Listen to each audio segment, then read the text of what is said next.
तुम्हारे दादाजी वापस नहीं आएंगे, बल्कि तुम अपनी तबीयत खराब कर लोगी। संभालो बेटा खुद को।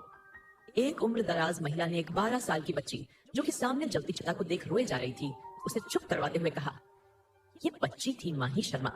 माही सिर्फ 12 साल की थी, लेकिन फिर भी इतनी खूबसूरत कि अप्सराएं भी इसके आगे कुछ नहीं। माही को देखकर लगता था कि जैसे पहाड़ों ने और यहाँ की खूबसूरत वादियों ने अपनी सारी सुंदरता समेटकर माही की झोली में डाल दी हो। माही का रंग एकदम गोरा और बेदाग था। उसकी वो बड़ी बड़ी काली आंखें और उन पर सजी घनी लंबी पलकें, छोटी सी नाक और हार्ट शेप गुलाबी सुर्ख होंठ। माही स्वभाव से काफी चुलबुली थी, इसलिए सभी गांव वाले माही को बहुत प्यार करते थे, क्योंकि माही का चुलबुलापन और उसकी मासूमियत सभी का दिल जीत लेती थी। वहाँ का मौसम ठंडा होने की वजह से माही के गाल, जो नेचुरल ही गुलाबी थे, और भी ज्यादा गुलाबी नजर आ रहे थे, और रोने से उसका छोटा सा चेहरा बिल्कुल लाल हो गया था। उत्तराखंड का एक गांव कुमाऊं, जो पहाड़ों से खूबसूरत वादियों से घिरा हुआ हरियाली से भरपूर मनमोहक दृश्य वाला गांव है। अक्सर ही टूरिस्ट यहाँ पर यहाँ की मनमोहक दृश्य का और यहाँ की प्योर आबोहवा का आनंद लेने के लिए आते रहते हैं। इसी गांव के एक शमशान घाट में एक चिता धूं धूं करके जल रही थी, और उसके सामने ही कुछ लोग अपने हाथ बांधे और सर झुकाए खड़े हुए थे। सभी के ही चेहरे पर शोक साफ नजर आ रहा था। वहीं थोड़ी ही दूरी पर माही चिता की तरफ देखते हुए रोए जा रही थी। वहां खड़ी एक औरत ने उस बच्ची की तरफ देखकर उदासी से कहा, पता नहीं माही बिटिया के किस्मत में क्या लिखा हुआ है। पहले तो एक हादसे में इसके माँ बाप ने इन दुनिया को छोड़ दिया, और अब इसका एकमात्र सहारा इसके दादाजी, वो भी इसे छोड़कर चले गए।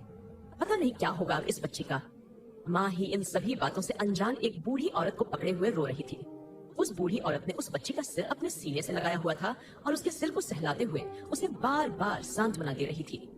आज अपने दादाजी की मौत के साथ ही माही ने अपना एकमात्र सहारा भी खो दिया, क्योंकि माही के माँ बाप तो कई साल पहले ही एक एक्सीडेंट में इस दुनिया को छोड़कर जा चुके थे। वो रोते हुए ही उस बूढ़ी औरत से बोली, काकी मेरे दादू मुझे छोड़कर क्यों चले गए? मैं तो उन्हें कभी परेशान नहीं करती थी, उनकी सारी बातें भी मानती थी, वो फिर भी मुझे छोड़कर चले गए। काकी, जिनकी खुद की आंखें नम थीं, उन्होंने रुआंसी आवाज और रूंधे गले से कहा, बेटा होनी को कोई नहीं डाल सकता है, तुम्हारे दादाजी के भी हाथ में नहीं था। अगर उनका बस चलता वो कभी भी तुम्हें छोड़कर नहीं जाते।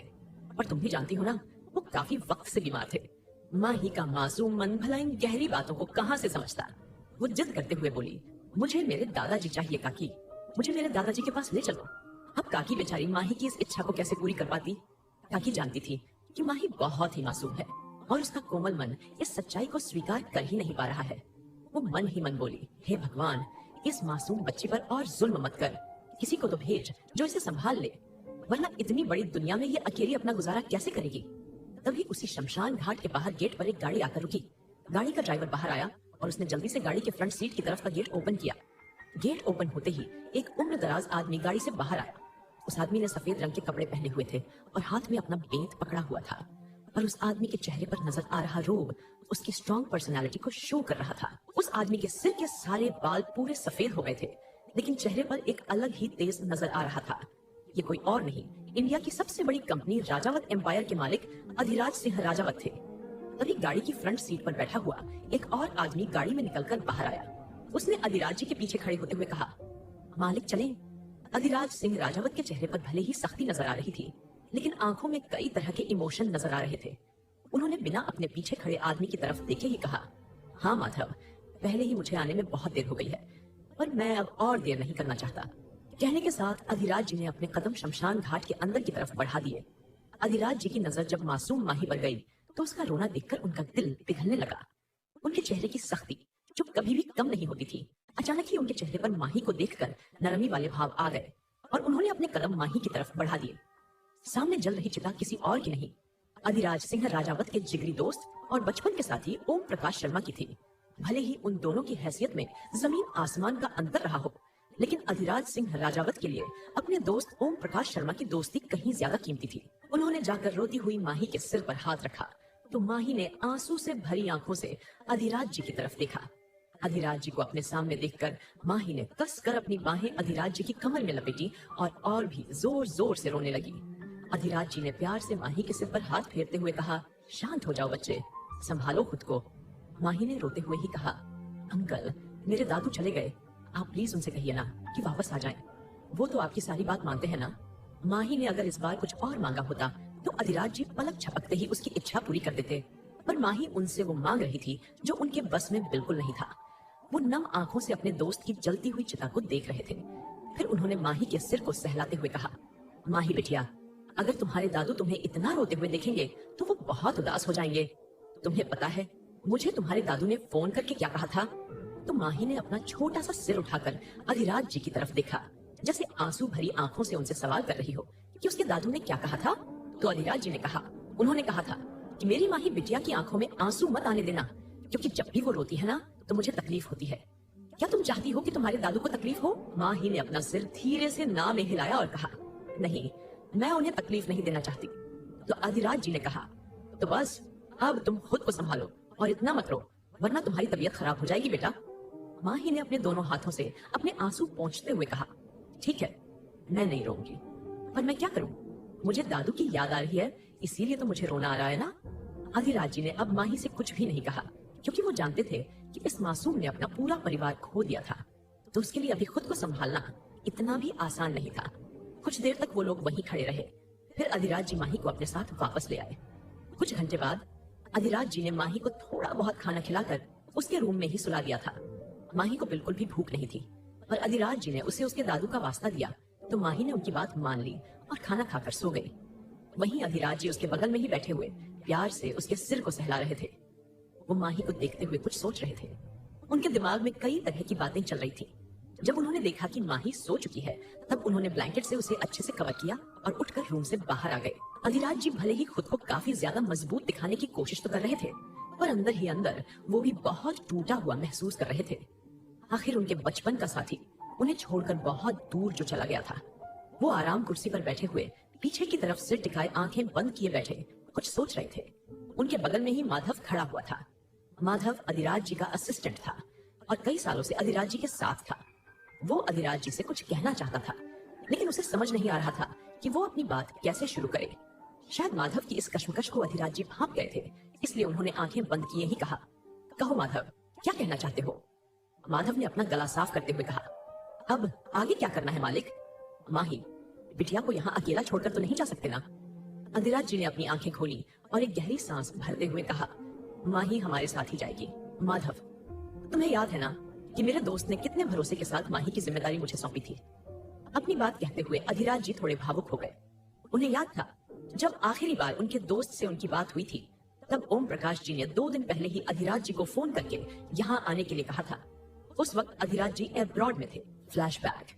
अधिराज जी एक प्रेस कॉन्फ्रेंस अटेंड करने के बाद वापस अपनी गाड़ी से अपने विला की तरफ जा ही रहे थे कि तभी गाड़ी में ही उनके पास एक कॉल आई। अधिराज जी उस नंबर को पहचानते थे। उस नंबर को अपने फोन की स्क्रीन पर शो होते देखकर उनके फेस पर स्माइल आ गई। उन्होंने फोन अटेंड किया और कान पर लगाते हुए कहा, हाँ बोलो ओम प्रकाश, याद आ गई अपने दोस्त की? तो सामने से ओम प्रकाश जी की कमजोर सी आवाज आई, हाँ अधिराज, याद आ गई, बस इसीलिए फोन कर रहा हूँ कि पता नहीं अगली बार फोन कर भी पाऊंगा कि नहीं। तो अधिराज जी ने परेशान होते हुए पूछा, क्यों, क्या हुआ ओम प्रकाश, तुम ठीक तो हो ना? और घर में सब, और माही बिटिया ठीक है ना?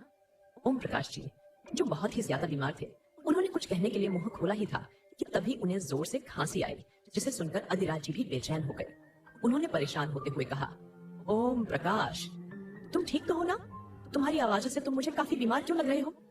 सामने से ओम प्रकाश जी ने पानी पीकर खुद को रिलैक्स किया, फिर मुश्किल से मुस्कुराते हुए कहा, अधिराज, मेरी फिक्र मत कर, मैं ठीक हूँ, बस थोड़ी सी सर्दी लग गई है, इसलिए खांसी हो रही है। तो अधिराज जी ने इस बार थोड़ा गुस्से से कहा, ओम प्रकाश, तुम मुझे बेवकूफ समझते हो क्या?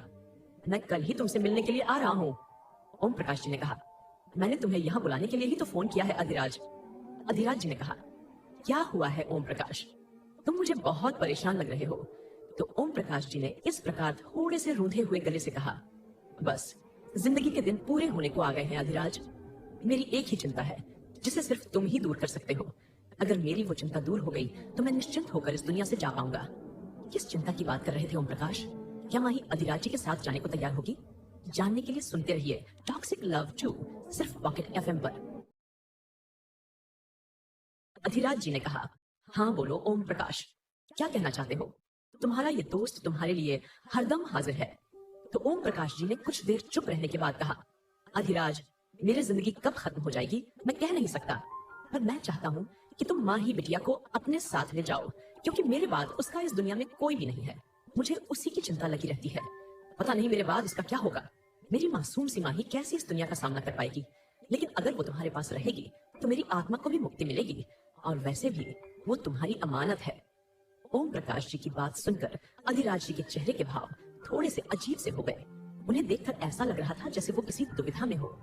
फिर कुछ सोचकर अधिराज जी ने ओम प्रकाश जी को डांटते हुए कहा, ये तुम क्या बार बार मरने की बातें कर रहे हो? कुछ नहीं होगा तुम्हें। मैं कल ही आ रहा हूँ और तुम्हारा किसी अच्छे डॉक्टर से इलाज भी करवाऊंगा। कुछ देर और बात करने के बाद अधिराज जी ने फोन डिस्कनेक्ट कर दिया। फिर अपने असिस्टेंट माधव से कहा, माधव 1 घंटे में इंडिया जाने की तैयारी करो, मुझे अपने दोस्त ओम प्रकाश से मिलने जाना है। माधव, जो आगे फ्रंट सीट पर बैठा हुआ था, थोड़ा परेशान होते हुए बोला, पर मालिक इतनी जल्दी? तो अधिराज जी ने सख्त ऑर्डर देते हुए कहा, मैंने जो कहा है वही करो, फालतू की बहसबाजी में टाइम वेस्ट मत करो, मेरे दोस्त को मेरी जरूरत है। माधव समझ गया कि जहां बात अधिराज जी के दोस्त की आ गई है तो वो किसी की भी नहीं सुनेंगे, और ऐसा हुआ भी। सिर्फ 1 घंटे में ही अधिराज जी अपने प्राइवेट जेट से इंडिया के लिए रवाना हो गए। लेकिन जब तक वो ओम प्रकाश जी के गांव तक पहुंचते, रास्ते में ही उनके पास फोन आ चुका था कि ओम प्रकाश जी इस दुनिया को छोड़कर जा चुके हैं। ये खबर सुनकर अधिराज जी का दिल जैसे धक्का से रह गया था।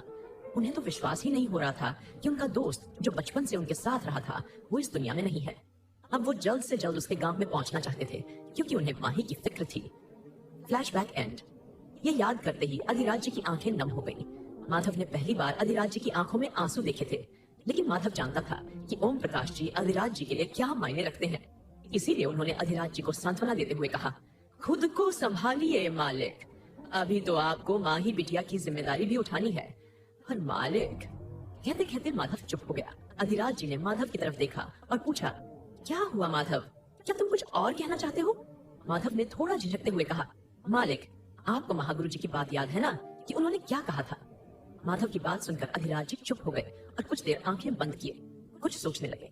फिर उन्होंने आंखें बंद किए ही माधव से कहा, उसका रास्ता भी मैंने सोच लिया है माधव, पर माही बिटिया को मेरे साथ जाना ही होगा, मैं उसे यहाँ अकेला नहीं छोड़ सकता।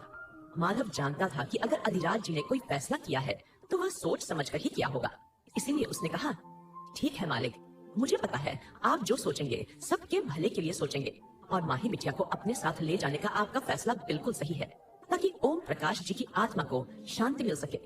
अधिराज जी ने सामने की दीवार पर ओम प्रकाश जी की तस्वीर देखते हुए कहा, तुमने सही कहा माधव। माही, मेरे पास ओम प्रकाश की आखिरी निशानी है, इसे मैं अपनी जान से भी ज्यादा संभाल कर रखूंगा। जैसे ही यहाँ पर ओम प्रकाश की सारी क्रिया कर्म की विधि पूरी हो जाएगी, हम लोग वापस मुंबई लौट चलेंगे। माधव ने कहा, मालिक अब आप थोड़ा सा आराम कर लीजिए, इतने लंबे सफर के बाद आप भी थक गए होंगे। अधिराज जी चेयर से खड़े हुए और थकी हुई आवाज में कहा, तुम सही कह रहे हो माधव, अभी तो जिम्मेदारियां बहुत निभानी है, इसके लिए खुद को भी संभाले रखना बहुत जरूरी है। कहकर अधिराज जी थके हुए कदमों से अपने दोस्त ओम प्रकाश के कमरे की तरफ बढ़ गए। अधिराज जी पूरे 15 दिन तक उसी गांव में रुके रहे, और जितने भी दिन रहे वो ओम प्रकाश जी के कमरे में ही सोते थे। उन्होंने माही को संभालने की पूरी कोशिश की थी और काफी हद तक उसमें कामयाब भी हो गए थे। एक दिन सुबह के वक्त माही और अधिराज जी दोनों ही बैठे नाश्ता कर रहे थे। अधिराज जी ने माही से कहा, माही बिटिया, हम लोग कल ही मुंबई के लिए निकल रहे हैं, तुम्हें अपना जो भी सामान लेना हो सारा पैक कर लो, हम साथ में ले जाएंगे। माही, जो बैठे हुए नाश्ता कर रही थी, उसने कहा, ठीक है अंकल, मैं अपने सारे टॉयज भी ले जाऊंगी। आपको पता है मुझे वो सारे टॉयज मेरे दादू ने दिलवाए थे। अधिराज जी ने हंसते हुए कहा, माही बेटा, टॉयज तो तुम्हें वहां भी मिल जाएंगे, तुम बस अपना जरूरत का सामान ले लो। तो माही ने उदास होते हुए कहा, नहीं अंकल, वो मेरे दादू ने दिलवाए थे, तो वो तो उनकी निशानी है ना, मैं उन्हें यहाँ छोड़कर नहीं जा सकती। अधिराज जी ने मुस्कुराते हुए कहा, ठीक है बेटा, तुम उन्हें अपने साथ ले जाना, और तुम मुझे अंकल क्यों कहती हो? तो माही ने कहा, तो फिर मैं आपको क्या कहूँ? तो अधिराज जी ने प्यार से माही के सिर पर हाथ फेरते हुए कहा, तुम मुझे दादू कहो, आज से मैं तुम्हारा दादू हूँ। तो माही ने मासूमियत से कहा, पर दादू तो भगवान जी के पास चले गए ना। अधिराज जी ने कहा, क्यों, क्या मैं तुम्हारा दादू नहीं बन सकता हूँ? क्या मैं तुम्हें दादू की तरह प्यार नहीं करता हूँ? अधिराज जी ने बच्चों की तरफ मुंह बनाते हुए कहा। माही ने मुस्कुराते हुए कहा, नहीं दादू, ऐसी बात नहीं है, ये तो अच्छी बात है ना कि मेरे पास अब 2 दादू हैं। माही की ऐसी मासूमियत भरी बात सुनकर अधिराज जी को हंसी आ गई। कुछ देर बाद माही ने हॉल में अपने ढेर सारे टॉयज इकट्ठे किए हुए थे। अधिराज जी हैरानी से कभी माही को तो कभी उन टॉयज को देख रहे थे। माही ने कहा, अभी के लिए इतने ही ले जाती हूँ, बाकी के बाद में ले जाऊंगी। अधिराज जी ने हैरानी से कहा, माही, क्या और भी है? तो माही ने कहा, और नहीं तो क्या अंकल, सॉरी दादू। अधिराज जी ने कहा, माही, तुम एक काम करो, इसमें से कुछ ही ले जाओ, बाकी मैं अपने आदमी से कहकर वही मंगवा लूंगा। माही ने कुछ सोचा और फिर कहा, ठीक है, तो फिर मैं इसमें से कुछ ले जाती हूँ, बाकी के आप जरूर मंगवा लेना, क्योंकि ये सारे मेरे फेवरेट हैं। अधिराज जी ने हाँ में सिर हिलाया। माही ने उसमें से अपने फेवरेट टॉयज निकाले और उन्हें एक साइड रख दिया। माही का अपने घर को छोड़ने का वक्त आ गया था। आज के दिन वो बहुत ही ज्यादा उदास थी और उदास नजरों से उस घर को देख रही थी। इस घर में उसका बचपन बीता था। होने को वो घर ज्यादा बड़ा तो नहीं था, पर जैसा भी था बहुत ही खूबसूरत था। माही अपने रूम की खिड़की के पास खड़ी हुई सामने के बड़े बड़े पहाड़ों को निहार रही थी। तब अधिराज जी उसके पास आए और उसके सिर पर हाथ रखते हुए कहा, माही बेटिया, चलें, वक्त हो गया है। माही ने नम आंखों से निरंजन जी की तरफ देखा और फिर कहा, दादू, क्या हम कभी यहाँ वापस आएंगे? अधिराज जी ने गहरी सांस ली और फिर सामने की तरफ देखते हुए कहा, अब यहाँ तुम्हारा कुछ भी नहीं है माही। तुम्हें आगे चलकर अपनी खुद की एक नई दुनिया बसानी है, अपनी खुद की खूबसूरत यादें बनानी है, क्योंकि जब भी तुम यहाँ लौट कर आओगी तुम्हें तुम्हारे अपनों की यादें ही सताएगी। माही ने फीकी सी स्माइल के साथ कहा, पर कभी कभी मैं यहाँ आकर उन यादों को भी जीना चाहती हूँ दादू, क्योंकि मेरा बचपन इसी घर में बीता है। यहाँ मेरे पापा मम्मी की यादें भी बसती हैं और मेरे दादू की भी। आप मुझे यहाँ लेकर आएंगे ना? अधिराज जी मासूम सी माही के दिल के जज्बातों को समझ गए थे। वो जानते थे कि माही इस घर से बहुत जुड़ी हुई है। उन्होंने कहा, ठीक है बिटिया, मैं तुम्हें यहाँ लेकर जरूर आऊंगा। अब चलें, हमें देर हो रही है। माही ने धीरे से अपना सिर हाँ में हिलाया और निरंजन जी के साथ उस रूम से बाहर चली गई। माही अपने गांव के बाकी लोगों से मिलकर अपने नए सफर के लिए अधिराज जी के साथ मुंबई के लिए निकल गई। इसी के साथ माही अपनी इस पहाड़ों की दुनिया को छोड़कर चल दी थी, एक नए सफर पर, जहां उसे अपनी एक नई दुनिया बसानी थी। मुंबई, राजावत पैलेस। सफेद रंग के संगमरमर से बनी यह हवेली किसी पैलेस की तरह ही बहुत खूबसूरत और आलीशान थी। इसकी भव्यता देखते ही बनती थी। राजावत पैलेस के आसपास की कई एकड़ जमीन इसी पैलेस की प्रॉपर्टी के अंदर आती थी, जहां किसी बाहरी व्यक्ति की एंट्री बैन थी। संगमरमर के सफेद पत्थर से बना यह खूबसूरत पैलेस एक स्पेशियस गार्डन के बीचों बीच अपनी भव्यता लिए खड़ा हुआ था। गार्डन को काफी खूबसूरती से मेंटेन किया गया था। इसी गार्डन के बीचों बीच एक बड़ा सा फाउंटेन भी लगा हुआ था, जो देखने में बहुत खूबसूरत था। इसी फाउंटेन के बीच में 2 जल परियों की मूर्ति बनी हुई थी, जिन्हें देखकर लगता था कि जैसे अभी वो सजीव होकर इस फाउंटेन से बाहर आ जाएंगी। ये पैलेस बाहर से देखने में जितना खूबसूरत और भव्य था, अंदर से भी इसकी भव्यता देखते ही बनती थी। इसका इंटीरियर अंदर से बहुत ही ज्यादा आकर्षित था। अंदर काफी सारे सर्वेंट एक ही तरह की ड्रेस पहने हुए अपने काम में लगे हुए थे। इसी पैलेस के एक आलीशान कमरे में एक लड़का, जिसकी उम्र करीब 18 साल रही होगी, वो सोफे पर किसी किंग की तरह बैठे हुए सामने खड़े आदमी को गुस्से से घूर रहा था। वो लड़का देखने में बहुत ही ज्यादा हैंडसम था, जैसे कोई राजकुमार हो। उसके बालों का बिखरा हुआ लुक, रंग एकदम गोरा, आंखें गहरी झील जैसी, होंठ जो हल्के गुलाबी और देखने में काफी आकर्षक थे, तीखी लंबी नाक। चेहरे से वो जितना खूबसूरत था, उसकी आंखों के भाव गुस्से में होने की वजह से उतने ही ज्यादा खतरनाक नजर आ रहे थे। ये लड़का था रणवीर सिंह राजावत। राजावत खानदान का चश्मो चिराग, स्वभाव से एकदम सनकी। कब क्या कर जाए कोई कह नहीं सकता। जिद इतनी कि जिस चीज को पाने की चाहत हो उसे पाकर ही रहता था, चाहे उसके लिए वो उसे किसी भी हद तक जाना पड़ जाए। और रणवीर का गुस्सा किसी धधकते अंगार से कम नहीं था। इसीलिए सभी सर्वेंट रणवीर से डरते थे। यही वजह थी कि वो पूरी कोशिश करते थे कि उनके किसी काम से रणवीर को गुस्सा न आए। वहीं उसके सामने खड़ा हुआ आदमी थर थर कांप रहा था। उसके सर से खून बह रहा था, लेकिन उसकी हिम्मत नहीं हो रही थी कि वो वहां से हिल भी जाए। उस आदमी ने डरते हुए कहा, माफ कर दीजिए छोटे मालिक, मैंने ये जानबूझकर नहीं किया था। मुझे बड़ी मालकिन ने ही कहा था आपके कमरे की सफाई करने के लिए। ये आदमी इसी पैलेस में एक सर्वेंट था, जिसकी गलती सिर्फ इतनी थी कि वो इस घर की मालकिन के कहने पर रणवीर के कमरे की सफाई करने आ गया था। जिस बात पर रणवीर को गुस्सा आया और उसने गुस्से से एक वास खींचकर उस सर्वेंट के सिर पर दे मारा। तभी रणवीर की सख्त और सर्द आवाज उस कमरे में गूंजी, अपना मुंह बंद रखो। तुम्हें पता है ना कि मेरे रूम में सिर्फ एक ही इंसान आ सकता है और कोई नहीं, तो वो मेरे रूम की सफाई करने क्यों नहीं आई? सर्वेंट ने डरते हुए कहा, सीमा को कोई जरूरी काम आ गया था, इसलिए वो नहीं आ पाई। रणवीर ने चिल्लाते हुए कहा, सीमा को बुलाकर लेकर आओ। उस आदमी ने डरते हुए अपना सिर हाँ में हिलाया और अपने सिर पर हाथ रख रूम से बाहर निकल गया। कुछ ही देर में एक मेड, जिसका नाम सीमा था और उसकी उम्र करीब 35 साल के करीब थी, वो डरते हुए जल्दी से रूम में आई। रणवीर अभी भी उसी पोजीशन में अपने चेहरे पर सर्द भाव लिए बैठा हुआ था। उसका चेहरा अभी भी गुस्से से सख्त बना हुआ था, जिसे देखकर सीमा ने घबराते हुए कहा, माफ कर दें छोटे मालिक, मुझे मालकिन ने किसी जरूरी काम से बाहर भेज दिया था, इसलिए मैं आपके रूम की सफाई करने नहीं आई। क्या रणवीर, सीमा को भी कोई सजा देगा? कैसी होने वाली है माही और रणवीर की पहली मुलाकात? जानने के लिए सुनते रहिए टॉक्सिक लव 2 सिर्फ पॉकेट एफएम पर। इतना कहकर सीमा ने अपना सिर झुका लिया और कहा, माफ कर दीजिए मालिक, आइंदा से मैं इस बात का ध्यान रखूंगी। मैं अभी ये सब साफ कर देती हूँ। कहकर सीमा जल्दी जल्दी वहां बिखरे कांच के टुकड़े उठाने लगी। रणवीर सोफे से खड़ा हुआ और बालकनी की तरफ बढ़ गया। वहीं वो सर्वेंट सर पर हाथ रख जल्दी जल्दी सीढ़ी उतरते हुए नीचे आया। तभी एक उम्र दराज औरत ने उस सर्वेंट को देखकर घबराते हुए पूछा, अरे रमेश, ये क्या हुआ तुम्हें? और ये चोट कैसे लगी? सामने खड़ी महिला को देखकर रमेश ने घबराकर अपना सिर झुका लिया। ये थी अधिराज जी की धर्मपत्नी निर्मला जी, जो स्वभाव से काफी दयालु और सुलझी हुई महिला थी। घर के सभी सर्वेंट इन्हें बड़ी मालकिन कहकर पुकारते थे। निर्मला जी की बात सुनकर रमेश थोड़ा घबराते हुए बोला, मालकिन? वो छोटे मालिक। दरअसल रमेश जानता था कि अगर उसने रणवीर की शिकायत निर्मला जी से की तो कहीं रणवीर का गुस्सा उसे दोबारा न झेलना पड़े, इसीलिए वह अपनी बात कहने से थोड़ा कतरा रहा था। इससे पहले कि रमेश अपनी बात पूरी कर पाता, निर्मला जी ने अपना सिर ना में हिलाते हुए कहा, ये रणवीर ने किया है ना? रमेश ने अपना सिर नीचे झुकाते हुए कहा, जी, उन्हें पसंद नहीं आया कि मैं उनके रूम में गया था, इसी वजह से उन्हें गुस्सा आ गया। निर्मला जी ने कहा, ठीक है, जाकर जल्दी से मलहम पट्टी करवा लो, इस बारे में मैं खुद रणवीर से बात करूंगी। रमेश के जाने के बाद निर्मला जी ने सीढ़ियों की तरफ देखते हुए कहा, आखिर क्या हो गया है तुम्हें मेरे बच्चे? तुम ऐसे कभी नहीं थे। वक्त ने तुम्हें कैसा बना दिया है। उस हादसे के बाद मेरा वो मासूम सा रणवीर तो कहीं खो सा ही गया है। तभी निर्मला जी के पास एक औरत आई जिसकी उम्र करीब 35 साल थी।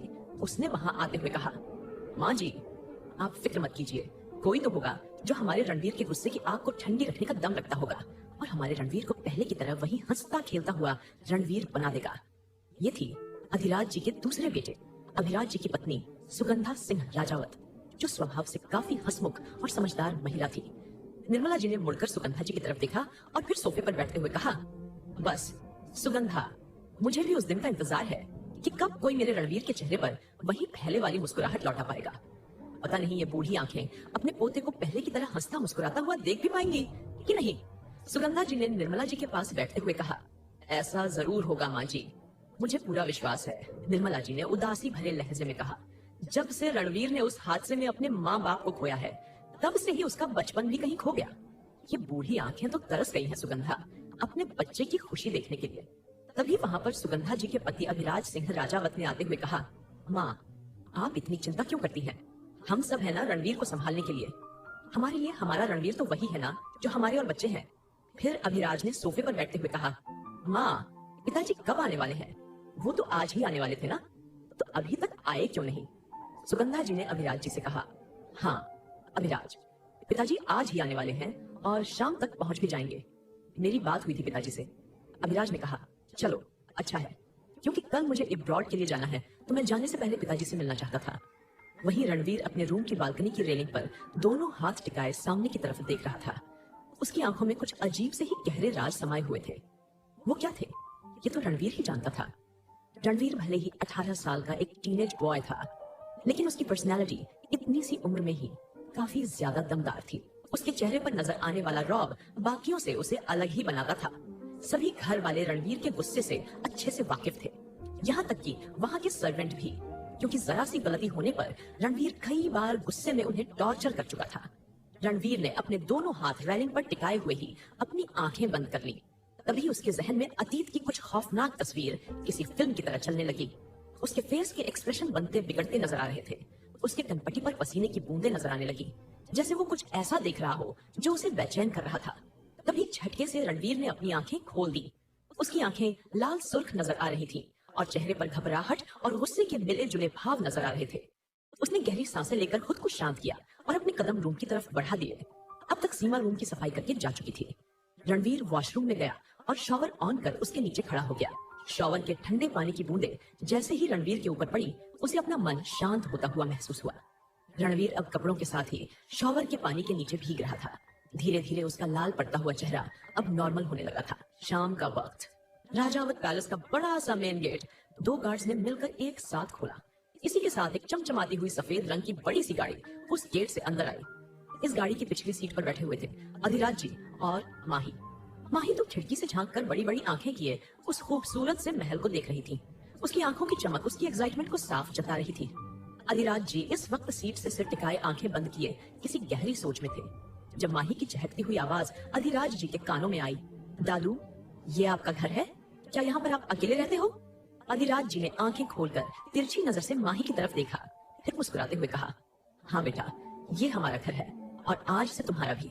और यहाँ मैं अकेला नहीं रहता हूँ, यहाँ मेरी पूरी फैमिली रहती है। माही ने अधिराज जी की तरफ पलटते हुए कहा, आपकी फैमिली? मुझे दादू ने बताया था कि आपकी बहुत बड़ी फैमिली है।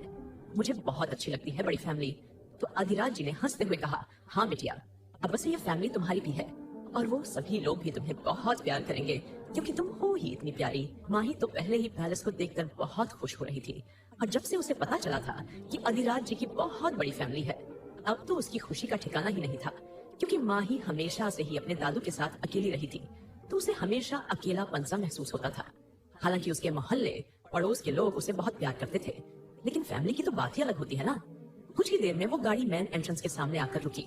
मेन एंट्रेंस पर खड़ा हुआ गार्ड भागता हुआ बाहर आया और उसने गाड़ी की पिछली सीट का डोर ओपन किया। अधिराज जी गाड़ी से बाहर आए। वहीं माधव, जो फ्रंट सीट पर बैठा हुआ था, वो भी बाहर आ गया था। उसने माही की साइड का डोर ओपन कर माही को बाहर आने के लिए कहा, बाहर आ जाओ बच्चे। माही, जो अभी भी बड़ी उत्सुकता से अपने आसपास देख रही थी, वो बाहर आई और एक बार फिर से अपने आसपास देखते हुए बोली, ये तो बहुत खूबसूरत है, जैसे परियों का महल होता है ना, बिल्कुल वैसा। अधिराज जी ने कहा, चलो माही, अब अंदर चलते हैं, सब लोग हमारा वेट कर रहे होंगे ना। माही ने जल्दी से आकर अधिराज जी का हाथ थाम लिया। अधिराज जी उसे साथ में लिए एक एक सीढ़ियां चढ़ने लगे। वो लोग हॉल में आए तो वहीं पर दादी बैठे हुए सुगंधा से कुछ बात कर रही थी। उन्हें अधिराज जी के आने का भी बेसब्री से इंतजार था। तभी निर्मला जी और सुगंधा ने अधिराज जी को आते हुए देखा तो दोनों ही खड़ी हो गई। निर्मला जी अधिराज जी से कुछ कहने वाली थी कि तभी उनकी नजर माही की तरफ गई, जिसे देखकर दादी ने प्रश्न भरी नजरों से अधिराज जी की तरफ देखा, जैसे पूछ रही हो कि क्या ये वही है। तो अधिराज जी, जो उसी तरफ आ रहे थे, अपनी पलकें झपकाते हुए जैसे इशारे से ही बोले, हाँ ये वही है। माही ने एक व्हाइट कलर का लॉन्ग फ्रॉक पहना हुआ था। उसके बाल जो काफी लंबे थे, जिसे उसने एक साइड से एक क्यूट सी पिन लगाकर पिन अप किया हुआ था। इस लुक में माही बिल्कुल एक डॉल की तरह लग रही थी। वही माही का ध्यान तो इस बड़े से महल को देखने में ही बिजी था। वो तो अपनी आंखों को टिमटिमाते हुए वहाँ की हर एक चीज को गौर से देख रही थी। जब अधिराज जी ने कहा, माही बिटिया, देखो ये है तुम्हारी दादी और ये है तुम्हारी सुगंधा आंटी। सुगंधा और निर्मला जी बड़े प्यार से माही को देख रही थी।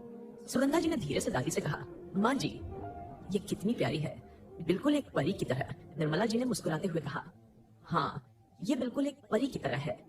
ये है पहाड़ों की परी जो आज हमारे घर उतरी है। कहकर निर्मला जी ने हाथ बढ़ाकर माही को अपने पास आने के लिए कहा। माही ने पहले अधिराज जी की तरफ देखा तो अधिराज ने उसे निर्मला जी के पास जाने के लिए कहा। माही धीरे धीरे चलते हुए दादी के सामने आकर खड़ी हो गई। दादी ने प्यार से माही को अपने गले से लगाया और उसके माथे को चूमते हुए कहा, तुम सच में पहाड़ों की परी हो। माही, नाम है ना तुम्हारा? माही ने मुस्कुराते हुए अपना सिर हाँ में हिलाया तो सुगंधा जी ने कहा, माही, तुम्हारा राजावत पैलेस में बहुत बहुत स्वागत है। तभी माही को फील हुआ किसी की नजरें उस पर जमी हुई है। माही ने पलटकर उस तरफ देखा तो उसे वहां कोई नजर नहीं आया। माही ने मन ही मन कहा, मुझे ऐसा क्यों लगा जैसे कोई मुझे घूर कर देख रहा है। फिर उसने इस बात को इग्नोर किया और वापस दादी की बात पर ध्यान देने लगी। कुछ देर पहले रणवीर सीढ़ियों से नीचे उतर कर आया। तभी उसके आगे बढ़ते कदम किसी की प्यारी सी आवाज सुनकर रुक गए। यह आवाज माही की थी जो दादी से बात कर रही थी। रणवीर ने पलटकर उस तरफ देखा जहाँ पर परिवार के लोग किसी को घेरे हुए खड़े हुए थे। रणवीर ने थोड़ा देखने की कोशिश की कि सबके बीच में कौन खड़ा हुआ है। एक अनजानी आवाज को अपने घर में सुनकर रणवीर का ध्यान अपने आप ही उस तरफ चला गया, लेकिन रणवीर को माही का चेहरा नजर नहीं आ रहा था, बस माही की बैग ही उसकी तरफ थी। रणवीर ने फिर अपना सिर झटका और अपनी ब्लैक हुडी कैप को सिर पर डाल वहाँ से बाहर निकल गया। सभी अपनी अपनी बातों में बिजी थे, इसीलिए किसी का भी ध्यान रणवीर पर नहीं गया था। तभी वहाँ एक और लड़की की स्वीट सी आवाज आई, अरे कोई हमसे भी तो मिलवाओ, कौन नया मेहमान आया है हमारे घर। ये आवाज एक 13 साल की लड़की की थी जो थोड़ी दूरी पर खड़े हुए कंफ्यूजन से माही को देखे जा रही थी। अधिराज जी ने उस लड़की को अपने पास बुलाते हुए कहा, इधर आओ नेहा। ये लड़की नेहा थी जो सुगंधा जी और अभिराज जी की बेटी थी। नेहा जल्दी से भागकर अधिराज जी के पास आकर खड़ी हो गई तो अधिराज जी ने कहा, ये है माही, और माही ये नेहा है मेरी पोती। नेहा ने खुश होकर माही की तरफ अपना हाथ बढ़ाते हुए कहा, माही मुझे तुमसे मिलकर बहुत अच्छा लगा, क्या तुम मेरी दोस्त बनोगी? तो माही ने भी मुस्कुराते हुए नेहा का हाथ थामते हुए कहा, हाँ मुझे बहुत खुशी होगी। और मुझे तो दोस्त बनाना बहुत पसंद है। अधिराज जी ने एक राहत भरी सांस ली कि चलो माही को यहाँ अपना कोई दोस्त तो मिला, अब इसी बहाने माही का यहाँ मन भी लग जाएगा। फिर निर्मला ने मुस्कुराते हुए नेहा से कहा, निया माही को अपने साथ ले जाओ, माही भी थोड़ा सा आराम कर लेगी, इतना लंबा सफर करके आई है ना। निया ने माही का हाथ पकड़ते हुए कहा, ठीक है दादी, आप नहीं भी कहती तब भी मैं इसे अपने साथ ले जाती। कहकर निया ने माही से कहा, चलो माही मैं तुम्हें अपने रूम में ले जाती हूँ, फिर वहां बैठकर हम ढेर सारी बातें करेंगे। कुछ तुम मुझे अपने बारे में बताना, फिर मैं तुम्हें अपने बारे में बताऊंगी। कहकर निया माही को अपने साथ ले गई। सुगंधा जी ने हंसते हुए कहा, निया को तो सच में एक प्यारी सी दोस्त मिल गई है, अब ये माही को नहीं छोड़ने वाली। दादी ने उदासी भरे लहजे में कहा, अच्छी बात है, माही का मन तो लगेगा यहाँ पर, वरना बेचारी बच्ची अपना पूरा परिवार खोने के बाद पता नहीं क्या बीती होगी इसके ऊपर। क्या माही वहाँ के अलग माहौल में खुद को एडजस्ट कर पाएगी? कैसा रिएक्शन होगा माही और रणवीर का जब दोनों का होगा आमना सामना? जानने के लिए सुनते रहिए टॉक्सिक लव 2 सिर्फ पॉकेट एफएम पर। सुगंधा जी ने कहा, मान जी हम सब है ना, हम माही को इतना प्यार देंगे कि उसे अपने परिवार की याद ही नहीं सताएगी, उसके जीवन में फैमिली की कमी भी पूरी हो जाएगी। सुगंधा जी वहां से चली गई। फिर निर्मला जी अधिराज जी की तरफ देखा जो सोफे पर बैठे हुए कुछ सोच रहे थे। निर्मला जी ने कहा, सुनिए मुझे आपसे कुछ कहना था। अधिराज जी जो किसी सोच में गुम थे उन्होंने अपनी पत्नी की तरफ देखते हुए कहा, हाँ कहिए निर्मला जी, क्या कहना चाहती हैं आप? निर्मला जी ने कुछ देर चुप रहने के बाद कहा, आप माही को यहाँ ले तो आए हैं, लेकिन आप जानते हैं ना इसका क्या नतीजा हो सकता है? क्या आप महागुरु जी की कही हुई भविष्यवाणी भूल गए? और फिर रणवीर भी यहाँ है। कहते हुए निर्मला जी के चेहरे पर परेशानी वाले भाव नजर आने लगे, जैसे कोई बात उन्हें परेशान कर रही हो। निर्मला जी की बात सुनकर अधिराज जी ने एक गहरी सांस लेते हुए कहा, मैंने जो कुछ भी किया है सोच समझ कर किया है निर्मला जी, मैंने इसके लिए भी एक उपाय सोच लिया है। निर्मला जी ने पूछा, क्या? तो अधिराज जी ने कहा, वक्त आने पर आपको वो भी बता दूंगा। निर्मला जी ने अब दोबारा कुछ भी नहीं पूछा, क्योंकि उन्हें अधिराज जी के किए हर फैसले पर पूरा भरोसा होता था कि वो ऐसे ही कोई फैसला बिना सोचे समझे नहीं लेते हैं। फिर उन्होंने कुछ देर चुप रहकर दोबारा अधिराज जी से कहा, मुझे रणवीर के बारे में आपसे कुछ बात करनी थी। रणवीर का जिक्र सुनकर अधिराज जी के चेहरे के भाव एकदम गंभीर हो गए। उन्होंने पूछा, क्यों? अब क्या किया उसने? निर्मला जी ने उदास होते हुए कहा, आप तो रणवीर के स्वभाव को जानते हैं ना, वो दिन पर दिन बहुत गुस्सैल होता जा रहा है, और आज तो उसने एक सर्वेंट को घायल भी कर दिया। ये सुनकर अधिराज जी गुस्से से बोले, रणवीर ने ऐसा किया? मैं अभी उससे बात करता हूँ।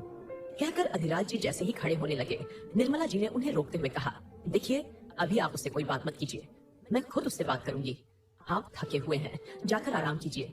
अधिराज जी ने कहा, मैं इस बात को इग्नोर नहीं कर सकता निर्मला जी, रणवीर का गुस्सा दिन ब दिन बढ़ता जा रहा है, उतना ही ज्यादा वो आक्रामक भी हो रहा है, जो और लोगों के लिए ठीक नहीं है। कहकर अधिराज जी ने एक सर्वेंट को ऑर्डर देते हुए कहा, रणवीर को बुलाकर लेकर आओ। तो सर्वेंट ने सिर झुकाए हुए कहा, बड़े मालिक, छोटे मालिक तो घर पर नहीं है। अधिराज जी ने कहा, तो कहाँ गया है वो? सर्वेंट ने डरते हुए कहा, छोटे मालिक कभी बताकर थोड़ी जाते हैं, इसलिए हमें भी नहीं पता कि वो कहाँ गए हैं। निर्मला जी ने उस सर्वेंट से कहा, ठीक है तुम जाओ। सर्वेंट वहां से चला गया। अधिराज जी ने गुस्से से भड़कते हुए कहा, देख लिया, अपनी मनमानियां भी बहुत करने लगा है वो, कहाँ जा रहा है, कहाँ से आ रहा है, कुछ बताना भी जरूरी नहीं समझता।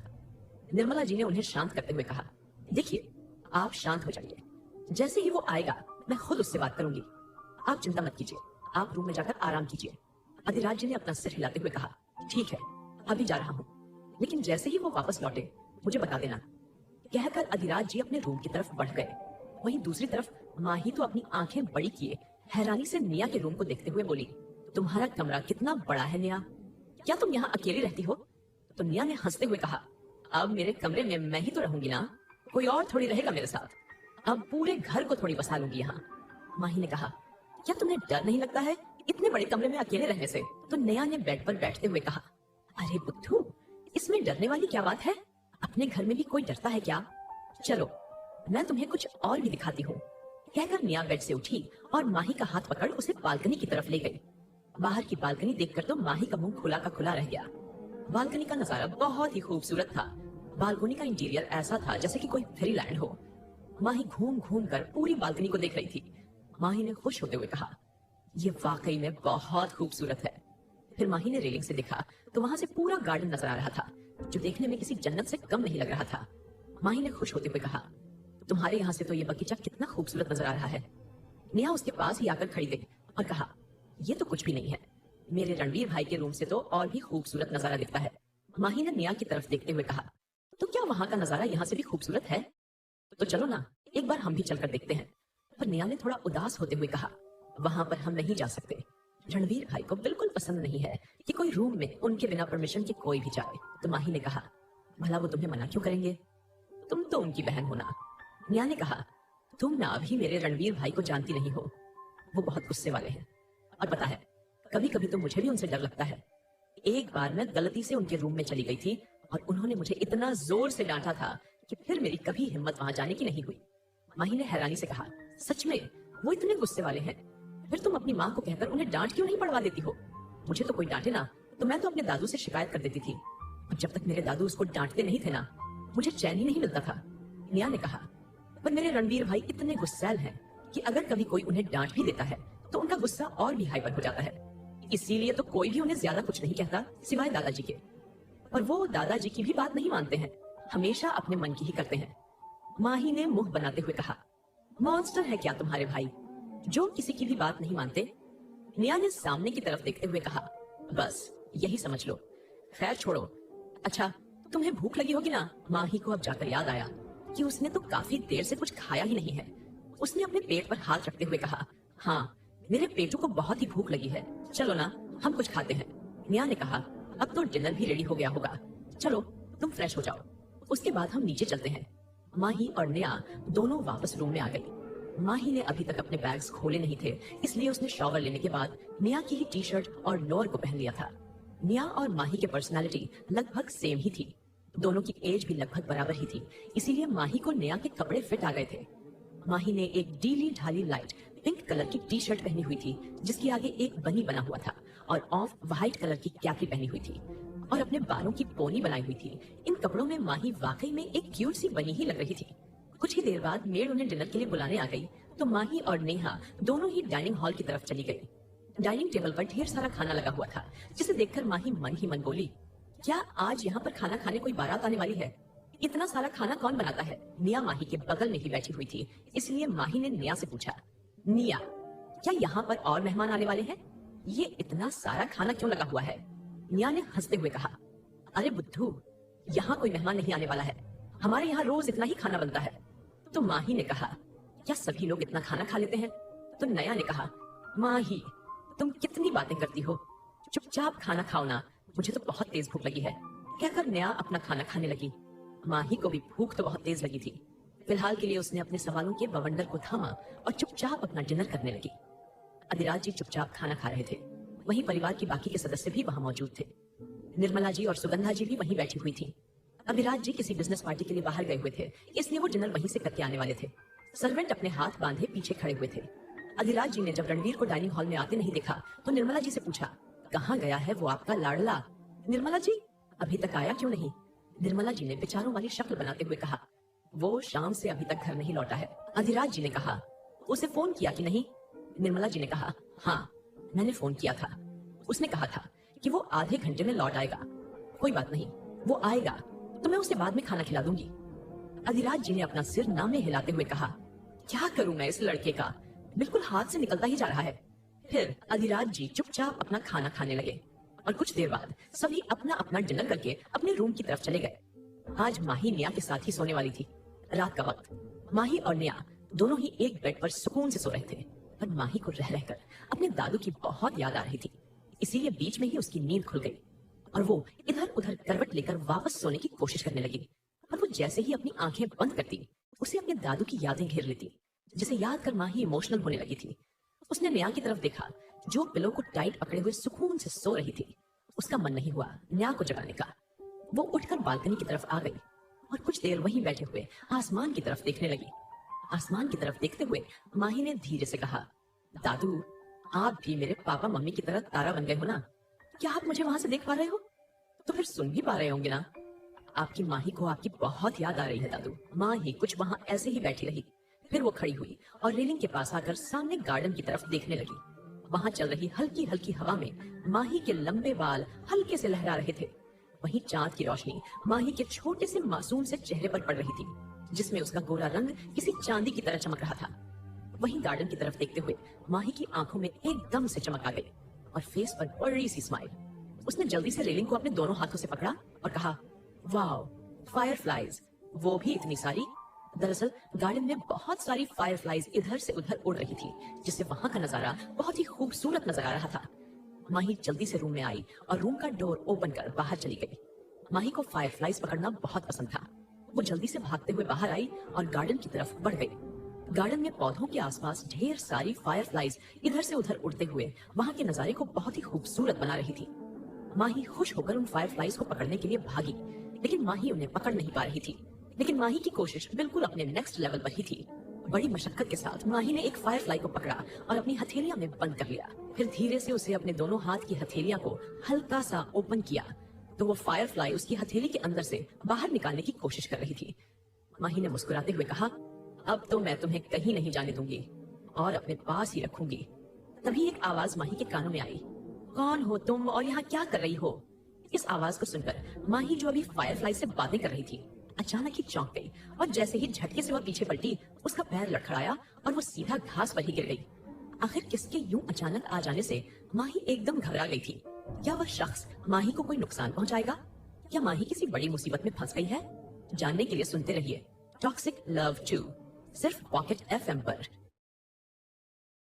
इस आवाज को सुनकर माही एकदम से चौंक गई, जिस वजह से वो घास पर ही गिर गई और उसके हाथ से फायरफ्लाइज छूटकर वापस उड़ गई। वही माही अपनी आंखें बड़ी की हैरानी से सामने खड़े रणवीर को देख रही थी। रणवीर ने इस वक्त ब्लैक हुडी और ब्लैक लोअर पहना हुआ था। हुडी कैप उसके फॉरहेड तक के हिस्से को कवर कर रही थी। इसके साथ ही उसके बाल भी उसके फॉरहेड पर आ रहे थे और कुछ उसकी आंखों पर भी। पर उसकी गहरी नजरें माही को खुद पर अच्छे से महसूस हो रही थी। माही कुछ पल तक तो उसे देखती ही रह गई। फ्लैशबैक। कुछ देर पहले ही रणवीर अपनी स्पोर्ट्स बाइक से राजावत पैलेस के मेन गेट से अंदर दाखिल हुआ था। उसने अपनी स्पोर्ट्स बाइक को स्टैंड पर लगाया और बाइक की चाबी को अपने एक हाथ की उंगली में घुमाते हुए अंदर जाने लगा। तभी उसकी नजर गार्डन एरिया की तरफ गई, जहां उसे एक लड़की फायरफ्लाइज के पीछे भागती हुई नजर आई। ये लड़की माही थी, जो इस वक्त ऐसी लग रही थी जैसे कोई क्यूट सा रैबिट इधर उधर उछल कूद कर रहा हो। रणवीर ने इससे पहले माही को नहीं देखा था और किसी अनजान लड़की को राजावत पैलेस के गार्डन में देखकर उसके मन में क्यूरियोसिटी जागी कि आखिर वो है कौन। इसीलिए रणवीर ने अपने कदम गार्डन एरिया की तरफ बढ़ा दिए। माही इस बात से अनजान अपनी फायरफ्लाइज पकड़ने में ही बिजी थी। रणवीर कुछ पल तक तो वहां खड़ा होकर माही की ये उछल कूद देखता रहा। फिर आखिरकार उसने पूछ लिया कि वो कौन है। Flashback and. माही के सामने खड़ा रणवीर अपनी आंखें छोटी किए माही को देख रहा था। उसने एक बार फिर से अपना सवाल दोहराया, सुना नहीं? मैंने पूछा तुम यहाँ क्या कर रही हो और वो कौन? रणवीर के दोबारा सवाल पूछने से माही अपने होश में आई और अपना हाथ रणवीर की तरफ बढ़ाते हुए कहा, पहले आप मुझे खड़ा तो कीजिए, फिर बताऊंगी ना मैं कौन हूँ। रणवीर ने माही के हाथ की तरफ देखा और फिर माही की तरफ, फिर काफी रुट तरीके से कहा, खुद से खड़ी हो जाओ।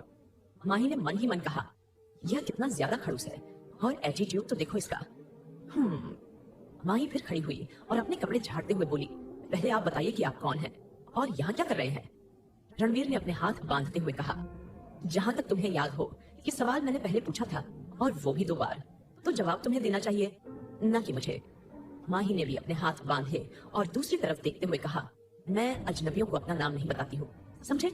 और जब तक मुझे पता नहीं चलेगा कि आप यहाँ क्या कर रहे हैं, मैं आपको कुछ भी नहीं बताऊंगी। माही के जवाब को सुनकर रणवीर गुस्से से उसकी तरफ बढ़ते हुए बोला, तुम्हारी इतनी हिम्मत, मेरे ही घर में खड़ी होकर मुझे ही एटीट्यूड दिखाओगी? रणवीर के पास आने से माही अपने कदम पीछे लेते हुए बोली, देखिए आप मुझे ऐसे डरा नहीं सकते हैं, वरना मैं चिल्लाऊंगी और सबको बताऊंगी कि हमारे घर में चोर घुस आया है। रणवीर का यह सुनना था कि उसने माही की बांह पकड़कर उसे अपने करीब करते हुए कहा, तुम्हें मैं चोर नजर आता हूँ? बोलो, यह घर मेरा है, बल्कि चोर तो मुझे तुम लग रही हो, जो चोरी चोरी हमारे घर में घुसाई हो। रणवीर गुस्से की वजह से काफी सख्ती से माही की नाजुक सी बांह को पकड़े हुए था, इसीलिए माही कसमसाते हुए बोली, आप पहले मेरा हाथ छोड़िए, आप मेरा हाथ तोड़ दोगे क्या? और मैं चोर नहीं हूँ, मैं तो माही हूँ और आज ही इस घर में आई हूँ। माही का नाम सुनकर रणवीर ने उसे झटके से दूर करते हुए कहा, हाँ तो पहले ही बता देती ना कि तुम्हारा नाम माही है, वैसे तुम यहाँ क्या कर रही हो? माही ने अपनी बांह सहलाते हुए कहा, मैं दादू के साथ यहाँ आई हूँ, अब आप मुझे बताइए कि आप कौन है? रणवीर ने एक एटीट्यूड भरा लुक उसे दिया और कहा, तुम्हें मैं अपनी पहचान बताना जरूरी नहीं समझता हूँ, समझी? और आइंदा से मुझसे तमीज से बात करना, अगर मेरे सामने ज्यादा एटीट्यूड दिखाया तो इसकी पनिशमेंट तुम्हें बहुत अच्छी तरह से दूंगा। कहकर रणवीर वहां से आगे बढ़ गया। माही ने उसे जाते हुए देखा और मन ही मन कहा, इसके बारे में तो मुझे नया ने बताया ही नहीं कि यहाँ पर एक पागल लड़का भी रहता है। कहकर माही ने मुंह बनाया। माही भी अब रणवीर के पीछे पीछे अंदर जाने लगी। जब रणवीर को महसूस हुआ कि माही उसके पीछे आ रही है तो पलटकर उसने माही की तरफ देखा और कहा, तुम मेरे पीछे कहाँ आ रही हो? तो माही जो अपनी धुन में आगे बढ़ रही थी वो रणवीर से टकराते टकराते बची और एकदम से रुककर उसने अपनी नजर उठाकर रणवीर की तरफ देखा और कहा, मैं भी अंदर जा रही हूँ, अब क्या पूरी रात गार्डन में ही सोऊंगी? रणवीर ने उसे ऊपर से नीचे तक देखा और अपनी आई रोल करते हुए कहा, पता नहीं दादू किस बेवकूफ लड़की को उठाकर ले आए हैं। उसने अपना सिर झटका और आगे बढ़ गया, पर माही ने यह सुन लिया था। वो भागते हुए रणवीर के सामने आकर खड़ी हुई और उसकी तरफ अपनी उंगली पॉइंट करते हुए बोली, आप मुझे बेवकूफ मत समझिए, मैं बहुत इंटेलिजेंट हूँ समझे, और अगर आपने मुझे परेशान किया तो मैं दादू से आपकी शिकायत करूंगी और उनसे ढेर सारी डांट भी पड़वाऊंगी, और ज्यादा परेशान किया तो पिटवा भी दूंगी, हानि तो। कहकर माही रणवीर को कुछ बोलने का मौका दिए बिना ही अंदर भाग गई, जैसे उसे पता हो कि अब अगर वो रणवीर नाम के मॉन्स्टर के हाथ लगी तो शायद वो उसे अच्छी खासी पनिशमेंट ही न दे दे। रणवीर पहले तो उसे ऐसे भागते देखकर हैरान हुआ, फिर गुस्से से कहा, यह बिद्दी सी लड़की मेरे ही घर में मुझे ही धमकियां देगी, सुबह देखता हूँ इसे। कहकर रणवीर भी अंदर चला गया। माही भागते हुए जल्दी से वापस अपने रूम में आई और बेड पर चढ़कर उसने ब्लैंकेट को अपने मुंह तक ढक लिया और खुद से ही बोली, निया ने तो कहा था कि यहाँ पर एक ही मॉन्स्टर रहता है, उसने मुझे बताया ही नहीं कि यहाँ पर दो दो मॉन्स्टर रहते हैं। अच्छा हुआ मैं जल्दी से वहां से आ गई, वरना वो तो मुझे खा ही जाता। फिर माही ने धीरे से अपना ब्लैंकेट हटाया और नेहा की तरफ देखा। उसका मन हो रहा था कि एक बार नेहा को उठाकर इस बारे में बात करे, पर नेहा बहुत ही गहरी नींद में सो रही थी, इसलिए उसने फिलहाल नेहा को जगाने का ख्याल छोड़ दिया और खुद भी आंखें बंद करके लेट गई और कुछ ही देर में उसे नींद भी आ गई।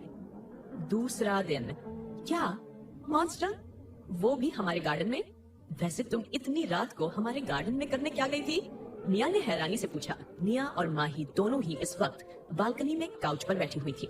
माही ने कहा, अरे कल मुझे नींद नहीं आ रही थी तो मैं यहाँ बालकनी में आ गई, और तुम्हें पता है मैंने देखा गार्डन में बहुत सारी फायरफ्लाइज भी थी और उसमें से मैंने एक को पकड़ भी लिया, पर उस मॉन्स्टर के आ जाने से वो फायरफ्लाइज मेरे हाथ से छूट कर चली गई। माही ने मुंह बनाते हुए कहा। तो निया उसके बगल में आकर बैठते हुए बोली, ठीक है फायरफ्लाइज तो हम फिर पकड़ लेंगे, इसमें मैं भी तुम्हारी हेल्प करने तुम्हारे साथ चलूंगी, पर मुझे ये बताओ ना, क्या सच में तुमने मॉन्स्टर को देखा? माही जो थोड़ा उदास हो रही थी कि उसके हाथ से फायरफ्लाई छूट गई, उसने फिर से एक्साइटमेंट के साथ कहा, सच्ची? और पता है वो अपनी बड़ी बड़ी काली आंखों से मुझे घूर भी रहा था, पर मैं उससे बिल्कुल नहीं डरी। मैंने उसे साफ कह दिया कि मुझे डराने की कोशिश भी मत करना, मैं माही शर्मा हूँ, अच्छे अच्छों की हालत खराब कर देती हूँ। लास्ट की बात माही ने एटीट्यूड के साथ कही तो नया ने हैरानी से कहा, तूने उस मॉन्स्टर को धमकी भी दे दी? माही काउच से खड़ी हुई और अपनी कमर पर हाथ रखते हुए बोली, अरे धमकी ही क्या, मैंने तो उसकी पिटाई भी कर दी। मेरे पैरों पर गिरकर मुझसे माफी मांग रहा था कि सॉरी माही जी, आइंदा से मैं कभी भी तुम्हें नहीं डराऊंगा और कभी भी इस गार्डन में तो बिल्कुल नहीं आऊंगा। तो नया ने पहले तो खड़े होकर माही को घूरा और फिर हंसते हुए कहा कि तुम बेवकूफ बहुत अच्छे से बना लेती हो माही, तुम भला उस मॉन्स्टर को डराओगी और वो तुमसे माफी भी मांगेगा? तुम्हें पता भी है मॉन्स्टर कितने खतरनाक होते हैं। माही ने भी एटीट्यूड से कहा, तो मैं क्या किसी से कम हूँ? तुम्हें नहीं पता, मेरे गांव में मैं सबसे बहादुर लड़की कही जाती थी, यहाँ तक कि गांव में अगर कोई भी मॉन्स्टर आ जाता था तो गांव के सभी लोग मुझे ही बुलाते थे कि माही हमें उस मॉन्स्टर से बचाओ, और मैं उस मॉन्स्टर को डिशुम डिशुम करके वहां से भगा देती थी। कहते हुए माही हवा में ही पंच मारने की एक्टिंग करने लगी। नेहा को तो माही की बात पर और उसकी हरकत पर बड़ी हंसी आ रही थी, क्योंकि माही अपनी बात कहते हुए बहुत ही क्यूट से एक्सप्रेशन बना रही थी। वो माही से कुछ और कहने ही वाली थी कि तभी सुगंधा जी ने वहां आते हुए कहा, मैं कब से तुम लोगों को बुला रही हूँ, तुम दोनों यहाँ गप्पे लड़ाने में बिजी हो। तो निया ने पूछा, क्या हुआ मॉम? तो सुगंधा जी ने मुस्कुराते हुए माही से कहा, माही मैंने तुम्हारा रूम तैयार करवा लिया है, निया के बगल वाला रूम तुम्हारा ही होगा, चलो चलकर अपना रूम देख लो। माही और निया दोनों ने एक्साइटमेंट के साथ एक दूसरे की तरफ देखा और जल्दी से रूम की तरफ भाग गई। सुगंधा ने अपना सिर हिलाते हुए कहा, दोनों ही एक जैसी हैं। सुगंधा जी भी उनके पीछे पीछे चली गई। माही और निया दोनों ही बगल वाले रूम में आई और जैसे ही रूम का डोर ओपन कर अंदर गई तो रूम को देखकर दोनों की आंखें एकदम एक्साइटमेंट के साथ बड़ी हो गई। माही ने उस रूम को देखते हुए कहा, निया ये रूम तो बहुत खूबसूरत है, मुझे तो ऐसा लग रहा है मैं किसी फेरी लैंड में आ गई हूँ। तो निया ने भी जल्दी से जाकर बेड पर चढ़ते हुए कहा, सच्ची माही, एक काम करते हैं, मैं भी तुम्हारे ही रूम में रह जाती हूँ। तभी सुगंधा जी ने आकर कहा, क्यों, तुम्हारे रूम में क्या बुराई है? तुम्हारा रूम भी तो बहुत सुंदर है ना। फिर माही से कहा, माही, इसे अपने रूम में मत रहने देना, वरना तुम्हें बहुत परेशान कर देगी। नेहा ने सीधे बैठते हुए कहा, मॉम, मैं भला किसी को परेशान करती हूँ क्या? मैं तो घर की सबसे क्यूट बच्ची हूँ ना, और बहुत समझदार भी। सुगंधा जी ने हंसते हुए कहा, हाँ मेरी क्यूट और समझदार बच्ची, अब जल्दी से माही को लेकर नीचे आ जाओ, ब्रेकफास्ट रेडी है। भूख लगी है कि नहीं? नेहा इससे पहले कोई जवाब देती, माही ने जल्दी से अपना सिर हाँ में हिलाते हुए कहा, सच्ची में आंटी, मुझे बहुत ही तेज भूख लगी है। सुगंधा जी ने कहा, ठीक है बच्चे, तो जल्दी से नीचे आ जाओ, तब तक मैं तुम लोगों का ब्रेकफास्ट लगवाती हूँ। कहकर सुगंधा जी वहां से बाहर चली गई। नेहा ने माही का हाथ पकड़कर उसे बेड पर खींचा। अब दोनों ही बेड पर सीधी लेटे हुए सीलिंग की तरफ देख रही थी। दोनों के पैर इस वक्त फर्श को छू रहे थे। नेहा ने माही की तरफ देखते हुए कहा, माही, तुम्हारा रूम सच में बहुत खूबसूरत है, तुम्हें पसंद आया कि नहीं? माही ने कहा, हाँ नेहा, ये वाकई में बहुत खूबसूरत है। फिर कुछ याद करके कहा, अच्छा, यहाँ पर भी तो बालकनी होगी ना? तो नेहा ने बैठते हुए कहा, हाँ बिल्कुल होगी। चलो हम तुम्हारे यहाँ की बालकनी भी देख कर आते हैं कि मॉम ने कैसे डेकोरेट करवाई है।